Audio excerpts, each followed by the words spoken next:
A container of fabric leaves a factory gate in Hawassa, Ethiopia, twice a week, bound for the port at Djibouti and then for the shelves of European and American clothing chains. Inside the compound that produced it, 35,000 workers, most of them young women in their first formal job, cut and sew for wages that sound impossible to a Western ear, around $26 a month at the bottom of the scale when the parks opened. The lowest factory wages ever documented in the global apparel industry. The Western reporters who covered those numbers wrote about exploitation, and they were not wrong too. But they missed the other half of the ledger, because in the same years those wages were being paid, something happened that the exploitation frame cannot explain. The workers kept coming, tens of thousands of them, walking through those gates voluntarily, quitting subsistence farms and informal work for jobs that pay the least of any factory on earth, and sending the money home to families that were poorer than they were. When you have spent 20 years sourcing from African suppliers, as I have, you learn to hold both of those facts at once, because they are both true, and the gap between them is where the real story of African manufacturing lives. In this video, I will show you what actually happens inside the supply chain when a continent becomes the next factory floor, what the buyers never tell you, and why the version you have read about is missing the part that matters. I have spent over 20 years doing business with suppliers across this continent, from Lagos textiles to Kenyan flowers to Ethiopian leather. I have audited the factories, argued over the invoices, and sat in the customs offices. Nobody has to explain African supply chains to me from a distance. I live them, and the story I can tell you is not the one in the Western press releases, and it is definitely not the one the brokers tell you. Start with the thing nobody tells you, because it decides everything else. The wage is not the reason production moves to Africa. Western buyers who chase the cheapest labor arrive and lose money, every time, and the ones who succeed arrive for reasons that have nothing to do with the monthly payroll. The successful operators come for the trade agreements, because a garment sewn in Ethiopia or Kenya or Madagascar enters the United States duty-free under the African trade preference programs, and enters Europe under special arrangements with North African countries, saving import duties that can exceed the entire labor cost of the garment. They come for the energy in Ethiopia, where electricity for industry costs a fraction of what it costs in China, generated by rivers, not coal. They come for the speed to Europe through the Mediterranean, from Morocco and Tunisia, and they come because their customers demand a second source outside China after the pandemic taught every procurement officer what a single point of failure costs. The labor is cheap, yes, but cheap labor that arrives late, defect-prone, and unreliably is the most expensive labor in the world, and the companies that treat Africa as a wage arbitrage are almost always the ones that quietly exit within 3 years. Let me give you the counterexample that made me a believer, because it involves the most boring product imaginable, office supplies, and the most unglamorous country on the sourcing map. A stationery manufacturer I know moved part of its production to North Africa, expecting to save 30% on labor. The labor saving arrived exactly as promised. What the spreadsheet missed was everything around it, and the first year nearly broke the contract.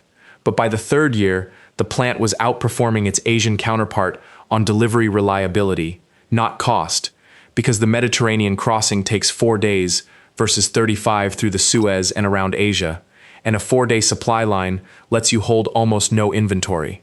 The company discovered, as everyone eventually does, that Africa competes on distance and time to market for anything bound for Europe, and that proximity quietly becomes worth more than the entire payroll. The buyers who come only for wages leave. The buyers who come for the clock stay, and there is a version of that stationery story now running in textiles, automotive wire, processed food, and half the categories sitting on European shelves. The second secret is what the factory actually costs to run, and it is the number that shocks every newcomer. In China or Vietnam, an order placed with a supplier arrives as a complete package: pattern engineering, fabric sourcing, quality control, logistics, all inside one company, because those ecosystems spent 40 years thickening. In an African industrial park, the garment factory may be the only professional operation in 100 miles. Every input is imported, every bolt of fabric, every button, every machine part, which means every production run carries the risk and cost of international shipping twice. The electricity fails, and the generators burn diesel at 10 times the grid price, and the diesel is not always available. The truck to the port shares a two-lane road with everything else the country moves. When you audit the true landed cost, the factories that survive are not the ones with the lowest wages. They are the ones whose managers solved logistics, power, and inputs, and those managers, in my experience, are disproportionately the Chinese, Indian, and Lebanese operators who have done this dance in a dozen countries before and treat the chaos as a solvable engineering problem rather than a reason to write an op-ed. Take Morocco as the control experiment, because it proves which variable matters. Moroccan factories pay some of the highest manufacturing wages in Africa, several multiples of the Ethiopian parks, and yet the country keeps winning automotive contracts from the biggest car makers on earth. If labor cost were the whole game, Morocco should have lost that industry to its cheaper neighbors years ago. Instead, it wins because the port of Tangier Med is one of the most efficient in the world, sitting on the strait where every shipping lane between Europe, Asia, and Africa converges, because the highway to the factory gate is 4 lanes and reliable, because the power stays on, and because 270 component suppliers cluster within a delivery radius. That is the checklist: ports, power, proximity, ecosystem, and every country on the continent is now racing to copy some version of it. The deep water port in Lagos, the industrial zones of Egypt, the special economic cities rising in East Africa. Wages get the headlines. Logistics decides who keeps the contracts. The third secret is about the workers, and it is the most misunderstood number in this entire industry. Those famously low wages have a turnover problem attached to them that no press release mentions. Studies of the Ethiopian parks found that a huge share of new factory workers, in some counts nearly all of them in the first year, quit. The wage was too low to live on, the work was harder than expected, and the alternative, informal trade, family land, moving to the city for other work, kept calling. Every worker who walks out takes their training investment with them, which is why the factory wage has been drifting upward ever since, and why the lowest wage on earth turned out to be a temporary condition, not a permanent feature. The Africa wage story is not that labor is cheap forever.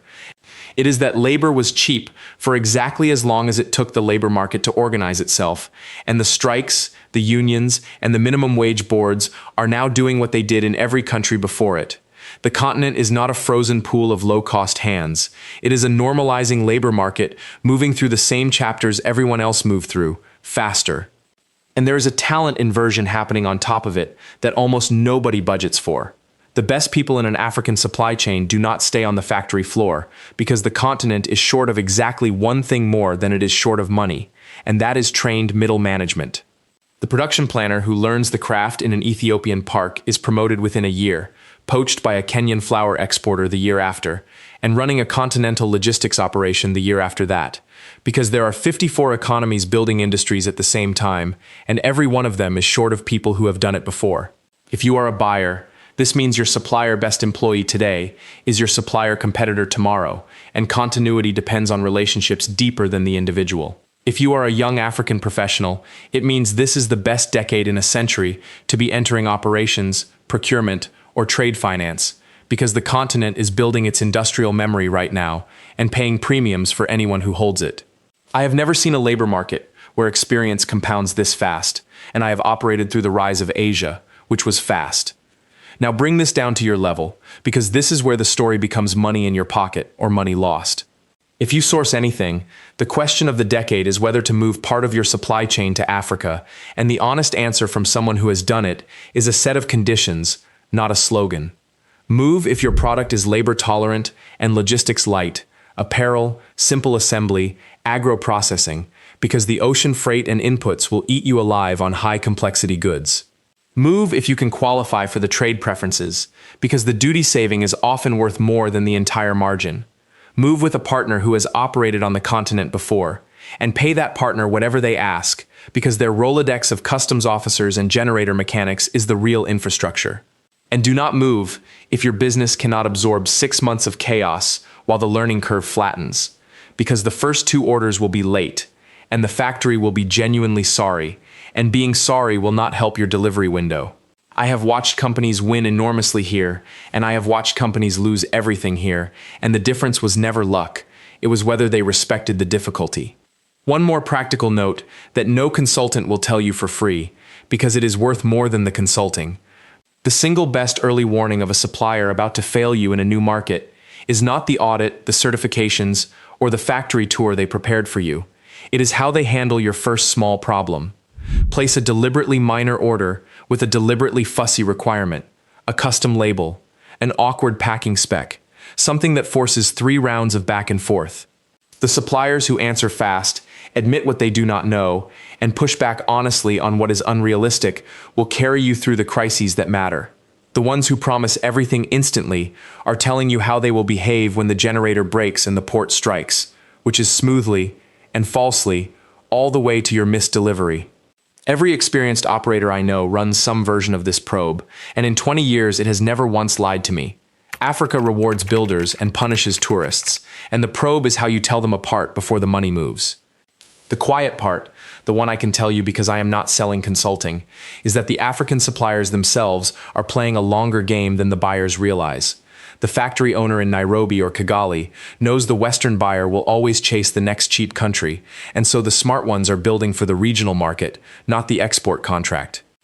The Continental Free Trade Zone is stitching 54 countries into a single market of 1.4 billion people, and the supplier who masters regional logistics now, the trucking lines, the customs unions, the payment rails, will own the last great consumer market of this century, while the Western brands are still auditing their own Asian exit.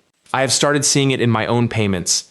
African suppliers who used to beg for dollar accounts now billing regional customers in local currency through local rails, because their fastest growing customer base is the country next door. The export factories built the skills. The regional market will build the wealth.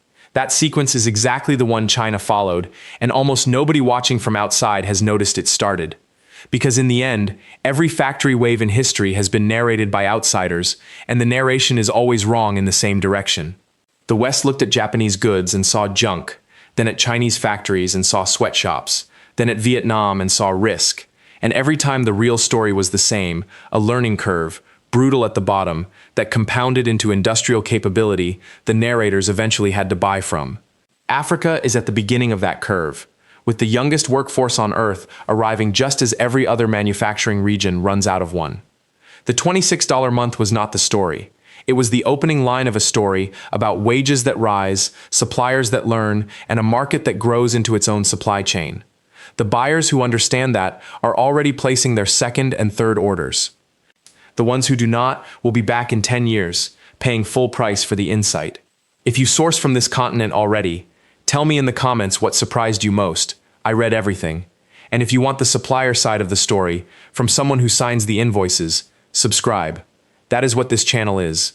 See you in the next video.